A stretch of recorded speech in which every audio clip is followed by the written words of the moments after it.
Hello everyone, Brandon John here with Engineer Essentials.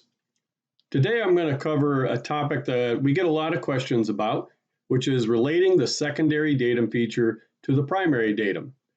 Note that we didn't put on there relating secondary datum feature back to the primary datum feature. We're going to cover why that is here just a little bit. This, like I said, is a very common question.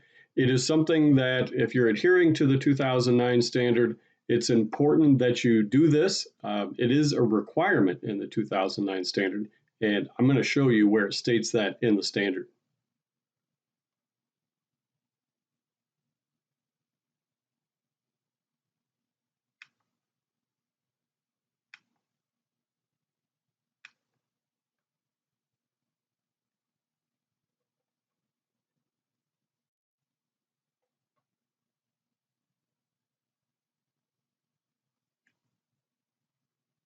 Okay, first thing we need to cover here is what is a datum feature?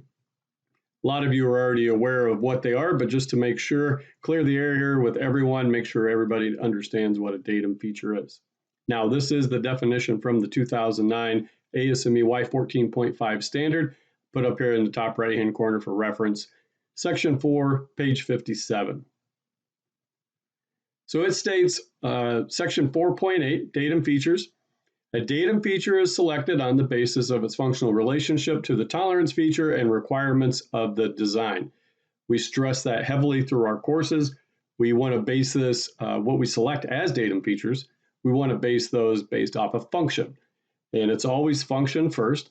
And then the second consideration, if you recall from the course, is, cut that out. Section 4.8, datum features. A datum feature is selected on the basis of its functional relationship to the tolerance feature and the requirements of the design. Going back to our course and what we stress heavily, we want to select these datum features based off of function first. So the standard says to ensure proper assembly, corresponding interfacing features of mating parts should be selected as datum features. Again, function. However, a datum feature should be accessible on the part and of sufficient size to permit its use. So that's why in our course we go over, we can't always base it off of function, selecting these datum features. Sometimes we have to stabilize them, and that's what they mean by that. Datum features must be readily discernible on the part. So therefore, in the case of symmetrical parts or parts with identical features, physical identification of the datum feature of the part may be necessary. Now, we try to stress this in our courses and when I'm doing on-site or virtual training, that if you do have symmetrical parts, based off of that statement right there from the standard, it's your responsibility to make certain that quality can easily identify which surface is the datum feature. This could be achieved by placing chamfers, a filleted corner somewhere on the part, something to make it identifiable what's going to be the datum feature, because if you don't, then quality is going to struggle. They're going to have to inspect one. If it fails, flip it over, inspect the other. We don't want to put that burden on them. Now, one thing that I do try to teach all the students is on that primary datum feature that you select, large flat surface, let's say, you put flatness on there to qualify this datum feature. Let's say that it's 5 thousandths flatness on the datum feature. Well, on the opposed surface, what I try to get everybody to do is probably, and there's several ways to do this, but most often parallelism, and put it 5 thousandths tolerance of parallelism back to datum A, and that way either surface could work. So there is the potential of designing for symmetry and making it so that even though you can't tell which one is the datum feature, the way that they're toleranced, either surface could go down first and be that primary datum feature. Okay, and here, this is from our course, but I wanted to show what we have in the course, just one little screenshot here. And we break it down simply. A datum feature is the physical feature on the part that is being used as a reference for other features. Now, that is just a reference on the drawing, right? We're not inspecting to any of these other datum features. That doesn't happen. We inspect to datums. but they are for reference on the drawing. So to the image there on the left, we see that this surface here, this irregular non-perfect surface, that is the datum feature. It's identified up here with this datum feature symbol. So that would be the physical feature of the part. It's the one that you can touch. It's not theoretical. Over here on the right side, this is where that physical feature now is going to come in contact with our surface from measurement. So in most cases, a granite table. That is going to be our datum simulator. The two of those are going to contact. We have that simulated datum in there. Now, it doesn't actually exist, right? That datum plane that's going to be in there doesn't actually exist. But when we're coming from that granite table, that is going to be our datum simulator. We will treat that as the datum. All measurements will come from there.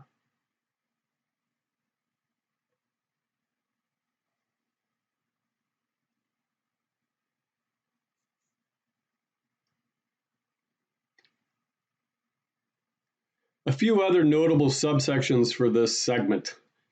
So I wanted to point these out because I think these are good as far as like design tips. Everybody understanding exactly what these mean. So has anyone ever told you that datum features cannot be machined away? Well, in subsection 4.8.1, temporary and permanent datum features, these are features of in-process parts such as castings, forgings, machinings, or fabrications. They may be used as temporary datum features to create permanent datum features. So these temporary datum features may or may not be subsequently removed by machining.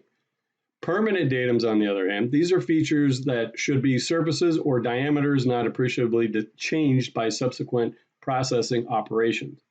So this drawing example that I have here to the right, we use this in one of our webinars. And this starts its life out as a casting. Now on this one, we've used datum targets. We have features that we intentionally put on the part that really are the, like, if you will, the datum target pads. They will not be machined away. So those are permanent datum features. And what they were stating here earlier in this section is that we can use temporary ones to establish permanent ones. It's not always the best for design. We want to have these permanent ones. And what I mean, like this drawing shows here, these datum targets. And if you go back and check out that webinar, it's a pretty interesting one, that we have the datum targets, and in the machining process of this, we will establish brand new datum features, which will be construct a DRF ABC. But on this drawing here, you'll see datum targets X, Y, Z. Well, those are what we use for the casting. Those are the permanent ones. We will use those in machining to set this part up, machine the features in it on all of the respective sides, creating those datum features. But when it goes into quality, they will set this up on those datum targets X, Y, Z, and that'll establish a DRF to go in and qualify the primary datum feature A, secondary B, tertiary C. And that way we know that it's centered back to the casting DRF XYZ. But then now all other features on that machine drawing, if you go take a look at that one, all other features now will be in reference back to ABC. So this one is showing an example of permanent, but we can use temporary ones. We could use features on this casting that actually got machined away.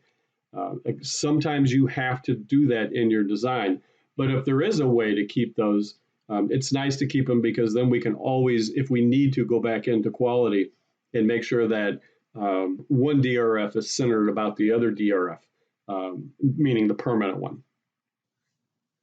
The next one I wanted to show you here is subsection 4.8.2, datum feature identification. It states in the standard that datum features are identified on the drawing by means of a datum feature symbol. The datum feature symbol identifies physical features and shall not be applied to center lines, center planes, or axes. Now, down right below here, figure C-1, this is showing the 4 different types of datum symbols. Now, up in the top right here where that hint says there are no datums on a drawing, the symbol that you see there is called the datum feature symbol. It is not a datum symbol like most people think it is.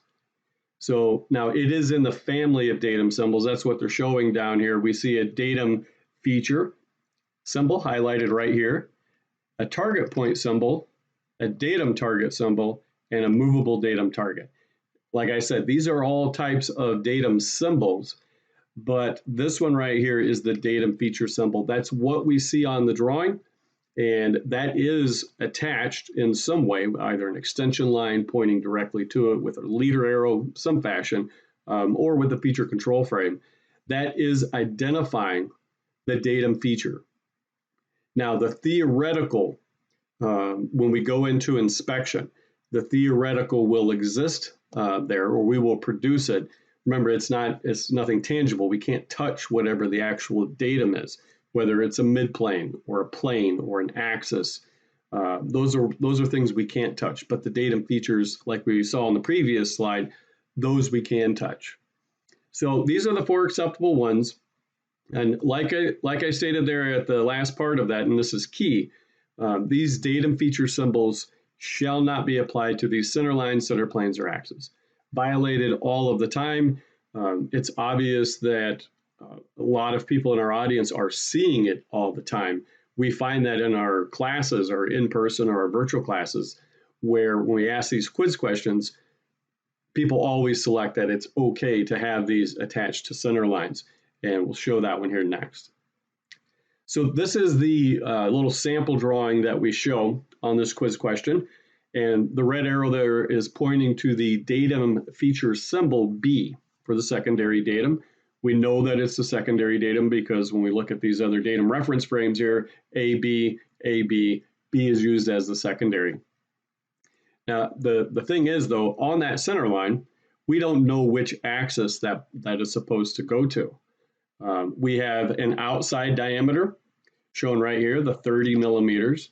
We have a counter bore, 20 millimeters. We have a through bore, 10.2 millimeters. That gives us 3 axes. Which one does it apply to? So for all of you out there that still do this, don't do it anymore. It is ambiguous. It does present a problem to quality. Now they have to try to determine which one is it supposed to be. We can use all of the other datum reference frames that are inside of the datum references inside the feature control frames, try to determine that, but that burden's not supposed to be put on the interpreter. Be very clear in the creation of your drawings. Make sure that you're following the rules. Don't be putting it on center lines, center planes, or axes. The next one up, now this is applied correctly. So they've gotten it off of the center line. Now that datum feature symbol is over there with that feature of size. And the datum feature is the 10.2 millimeter through bore. The datum, though, is going to be that axis. And this identifies that now. Anytime we're pointing to cylindrical features like this that are going to be datum features, we know that the datum is going to be an axis. So this makes this drawing correct. Now that little hint up there in the right-hand corner, this is one thing that I find it muddies the water in our classes whenever I do inform everyone that there are no datums on the drawing. So this little sample drawing that we have here, we do see 2 datum features. We see a primary, which is A. It's that surface there on the right. And then the secondary B, which it is that bore. And we know that the datum for A is a plane and that the datum for B is an axis. But as we stated in that previous slide, these are datum feature symbols. These are not datums. So datums are not on the print. Datum features are those physical things that we can touch. But once we get into inspection, we will use those datums to make our measurements from. On to datum feature control. This is what we are talking about here in the segment today. So what does the ASME Y14.5 1994 and 2009 standard say about this? I do want to point out real quick that in the standard, this is labeled as datum feature controls, both in the 94 and the 2009. So we refer to it most often as datum qualifying or datum qualification, but they do call it datum feature control.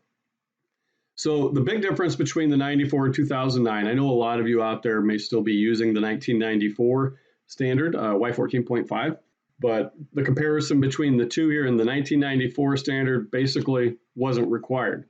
If you look over here, it'll say that consideration shall be given down here. So consideration shall be given to controlling the desired accuracy of the datum features by applying appropriate geometric tolerances, but it doesn't say shall be done, like it does in the 2009 standard. We move down here to 2009 standard, datum features shall be controlled directly or indirectly. So we'll cover that in a second. One other important thing to note about this is this statement right here: measurements made from datum reference frame do not take into account any variations of the datum features. So when we come down to the 2009 standard, it says geometric tolerances related to a datum reference frame do not take into account any variations in form, orientation, location of the datum features. Those are two different statements. In the 1994 standard, it just says measurements made from a DRF do not take it into account.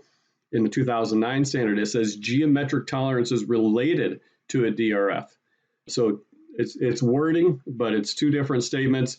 So again, when you see drawings that are to the 1994 standard or referencing the 1994 standard, a lot of times you will not see the datum feature controls or datum qualifying on the drawings. But in the 2009 standard, it has become mandatory, and they state this for the primary, the secondary, and the tertiary.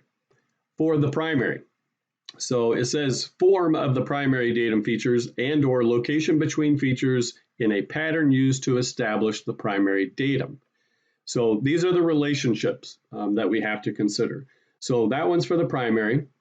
So when we look at the primary, and this whole segment is supposed to be relating the secondary back to the primary, but we have to look at the primary first. What we use to qualify the primary is a size dimension.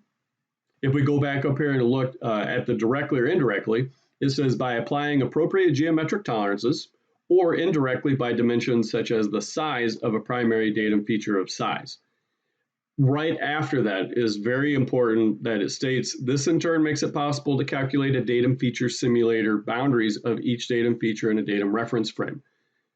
And we try to encourage everyone in the courses, think about those datum simulators. What will they look like? Obviously, when you get into maximum material boundary, which we've done a webinar on that to explain this, but those boundaries, if you can understand where those boundaries are, for whether it's going to be a boundary that's used for a functional gauge or just a boundary in general for all of your tolerance analysis and whatnot, it's going to make life a lot easier.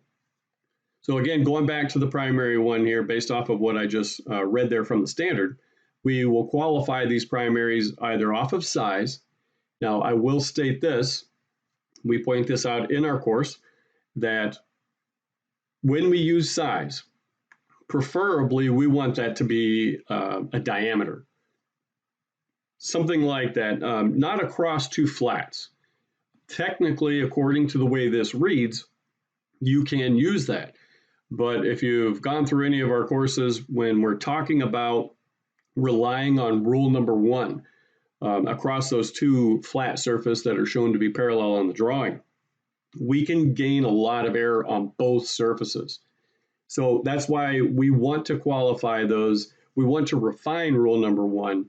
Don't rely on the size, and that's where we would move over to that, in that case, over here to flatness or profile.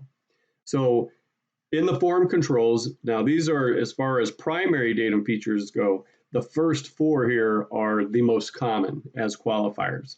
So in order, circularity, cylindricity, straightness, or flatness. And again, it all depends on what the geometry looks like that you're trying to qualify. Those first ones there, those are the form controls. But now when we move into profile, profile is a very powerful tool. It can mean any of these, but it can go further all the way up to qualifying a complex datum feature, which would mean all 6 degrees of freedom are locked down. If you've taken our primary datum control course, you'll see that. We have those 6 or 7 listed in there, and that last one is a complex, and it will lock down all 6 degrees of freedom. It is qualified with profile. Now, the last one on there is position. I've included that because we, as it states up here, the location between features in a pattern, we would use most likely position for that. And that's one of those cases where there would be no datums referenced in there. So it could be a pattern of 4 holes on a plate, pattern of 2, 3, 4, doesn't matter. It could also be two coaxial features. So the case of coaxiality, neither one of those would reference a datum because it would be qualifying that primary datum feature. The next one, secondary datum features. That's what this one's all about here. So for this one, it's going to be orientation and or location as applicable to higher precedent datums. So on this one, for milled parts, so I've split this up into two different categories here. Most of what our parts we design can fit into either one of these. Doesn't mean that you'll actually mill them. A lot of plastic injection molded parts, casting, stuff like that, they fit into the category of milled parts. So for these to qualify that secondary, most often we're going to use perpendicularity, the first one here, angularity, parallelism, or position, or profile of the surface. So that's for the milled parts. The next one here is for lathe parts. So the typical ones that we use for this one, perpendicularity, total runout, or profile of the surface. Now, these aren't the only ones that you can use. I've just listed these as what we see as typical, both in our experience through our careers, but then also with all of you out there, all of the customers that we work with. This is what we typically see here to qualify these secondaries. Now, it could be a feature of size perpendicularity, right? So it doesn't, when we're looking at perpendicularity for this one, it's going to most likely be on a planar surface. We teach that in the course. That's more common than a feature of size, but again, that all depends on what your industry is. So we can't make that as a blanket statement. It's not one for all. But now we have the orientation controls here. So those could be surfaces that they're qualifying, or it could be feature of size orientation. And again, position, very common to see patterns as secondary datum features. When it happens and position is the qualifier back to A, all 6 degrees of freedom are always locked down at that point, right? Whatever that primary is, we know that the weakest primary datum feature out there is going to be a planar surface, but that's 3 degrees of freedom. It is the most common one, but that's 3 degrees of freedom automatically. When a pattern comes in here, they can do 5 degrees of freedom by themselves, whether it's 2 holes, 3, 4, doesn't matter. So when we see that, normally all 6 degrees of freedom are locked down at that point. Tertiary datums aren't necessary after that, but it doesn't mean that we're not going to create them, right? It doesn't mean we're not going to have tertiaries or even other datum features on there. Over here on these turn parts, I did want to point out, total runout and runout, very, very common for the secondaries. Notice I don't have either one of those up there on the primary because you have to have a datum axis to use either one of those, which we wouldn't have on that primary. So works for secondary on this one. Those are more common for turn parts. Perpendicularity does show up quite a bit for turn parts. As a design tip, we often recommend that you engineers or drawing creators out there that you use total runout in place of perpendicularity. Remember, total runout is 3-dimensional. Runout is 2-dimensional. So if you want to make, let's say, a face that's perpendicular to a datum axis, you want to make that a secondary. Well, rather than using perpendicularity on there, you can use total runout, qualify that. It makes it very, very simple for the machinist or the person in process to do an inspection right then and there, not rely on quality for those inspections. And again, profile down there all depends on how you're using it. We can use it as strictly orientation. We can take it even further and let it start to control the size and location, basic dimensions. So depends on either one of these scenarios, just depends on how profile is used. The last one here, the tertiary datum features, and it looks just like the secondary, right? Orientation and or location to higher precedent datums as applicable. So that means that same ones, right? But nothing changes about this one. The typical one for mill parts are the same for the secondary, typical for turn parts, same for the secondary also. So nothing changes on that one. They look the same. Obviously, they're going to lose how much power they have, right, when we're looking at 6 degrees of freedom, but they are all the same symbols. This is what we call datum qualifying. I've thrown 2 drawing examples in here so that we can look at them and see how this datum qualifying is taking place on a drawing. Remember, datum feature control. So first, let's start by identifying the primary datum feature symbol. Here we see the datum feature symbol A. Again, that's our primary. So the primary datum feature here is qualified with flatness. We see flatness right there. It's got a tolerance of 5 thousandths.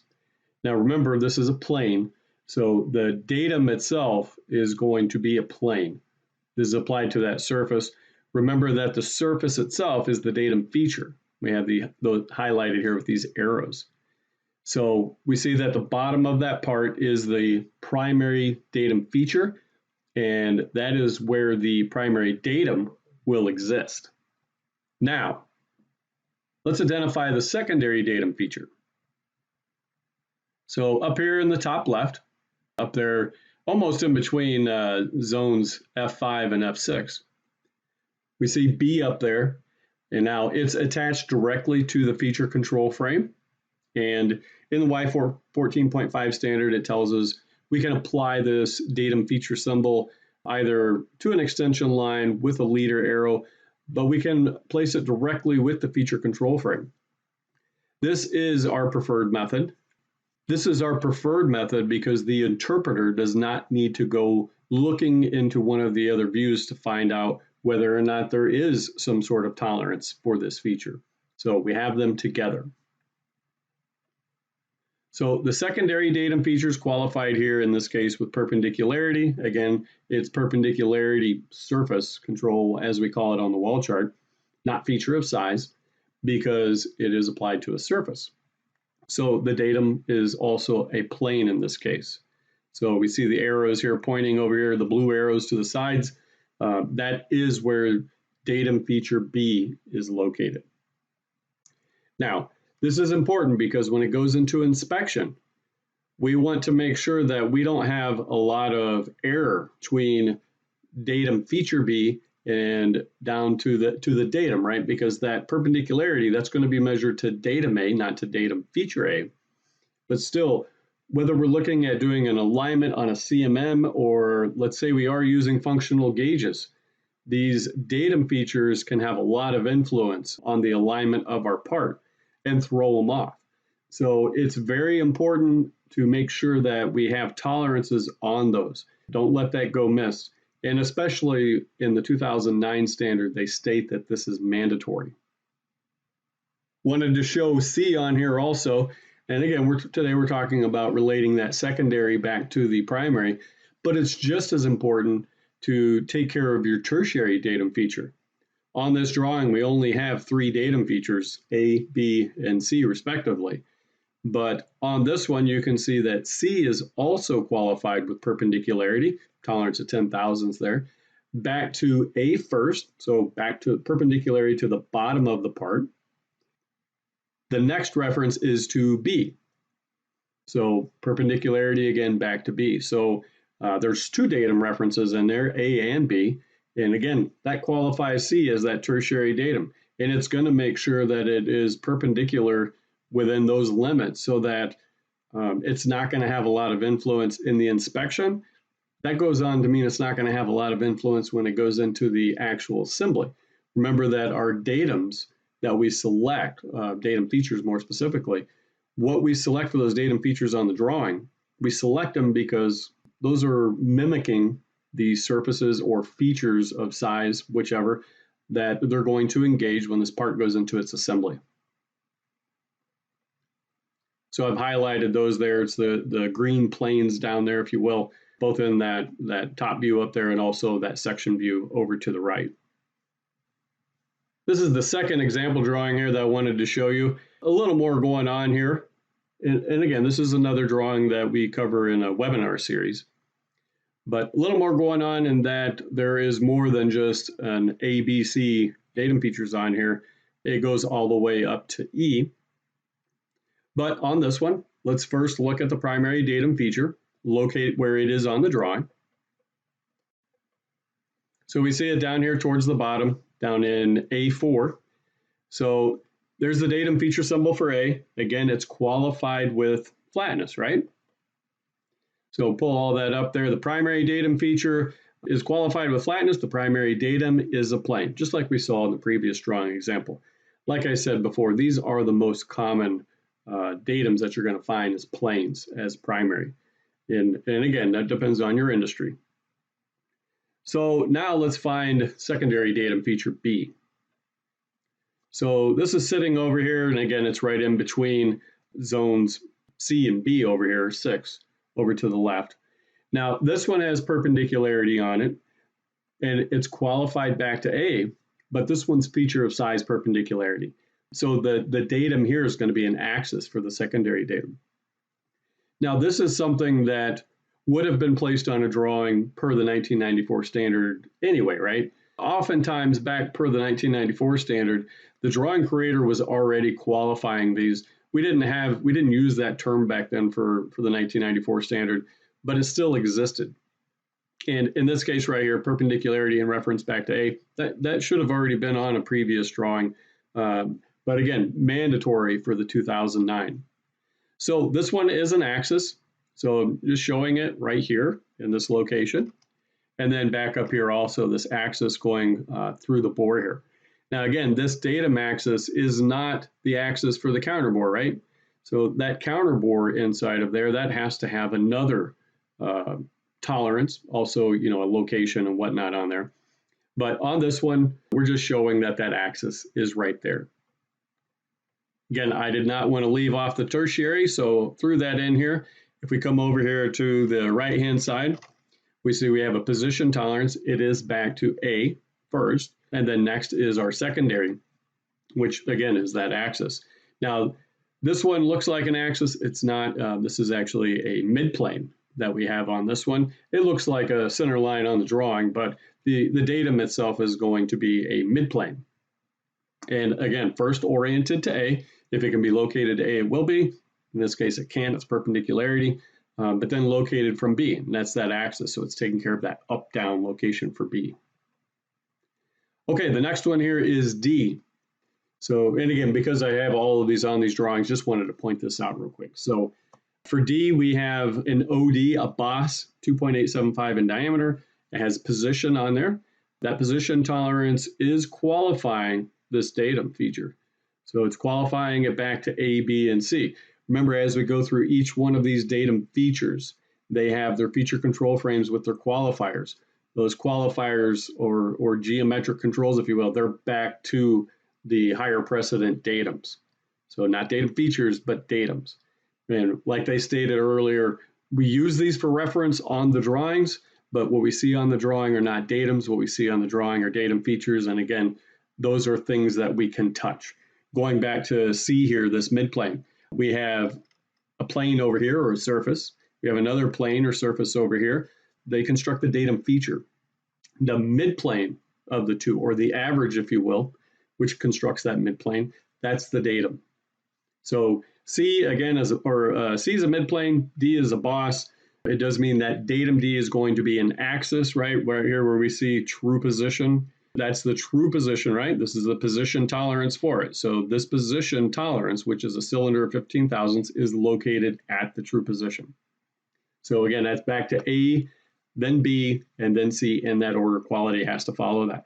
Now this one does have a refinement of orientation only on it, has perpendicularity 7 thousandths, but back to A only. So if we saw a feature control frame out there that had A and D only referenced in it, well, then we would be looking at the relationship of D as the secondary datum feature back to the primary, which would be A. But in this case, the top frame there, we have A, B, and C, refinement of A. These are the refinements for this datum feature. And then the last one here, E, we have 4 holes, the through holes. There is a counter bore on each one. We see that there is a section view taken out here, DD. So it's on this pattern of 4. So on this one, we have 4 unique datum features, if you will. It's going to be the through bore for each one. And then they have that note on there individually. So I've only shown it or represented it here in this section view, but there would be 4 of those because it states individually. So all that's doing is it's qualifying the through hole, each one back to ABC, but each one of those will be treated as a datum feature and the respective counter bores inspected, measured back to those. Okay, that's it. Thank you for joining today. I hope this gave a little bit of clarification for relating secondary datum features back to the primary, also the tertiary, since we included those. Remember, qualify those datum features. They need to have their own tolerance. That way, whenever they go into inspection and also into the assembly, we don't get a lot of error. It's not throwing all of our other features off because we never placed a tolerance on those datum features that would first be inspected by quality and then set up as datums and measured from those datums. Thank you everyone for attending, and let us know if you have any questions.